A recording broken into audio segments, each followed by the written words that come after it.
आज देखु प्रत्येक पंचायत भली आज गणिजांगे बंद ब्लॉक रे कर्मी होती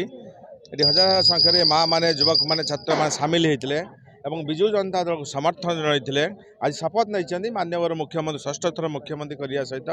उभय एमएलए एमपी को विजय लाभ करेंगे। ये जो विकास जो विकास मूल मंत्र को नहीं माननीय मुख्यमंत्री जो विकास कार्यधारा को नहीं आम इलेक्शन छिड़ा होइछु एवं आगामी दिन में ये अंचल विकास हम जपरी भद्रक होता है से विकास धारा द्रुत गतिर हम एवं लोकंर समस्त समस्या आम निजे बुझीबू एवं लोकों सहित रहीबू जो भाई आम सब रहीचु लोकों सेवारे से भाई माननीय मुख्यमंत्री एठी जो सेवा करने पठाई मु निश्चित माननीय मुख्यमंत्री कृतज्ञता ज्ञापन कर। देखो विजु जनता दल बहु आगे अच्छी आमे आमे संगठन साधारण लोकंर सहित एठिकार जो विकास कार्य सारा ओडिशा चलती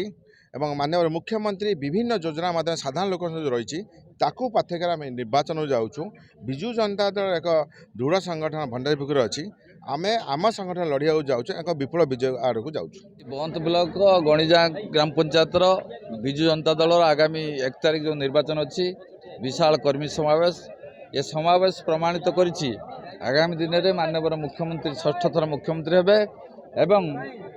विधायक प्रार्थी जे संजीव कुमार मल्लिक सांसद प्रार्थी मंजुलता मंडल विपुल भोट्रे विजय लाभ करे एइथिपाई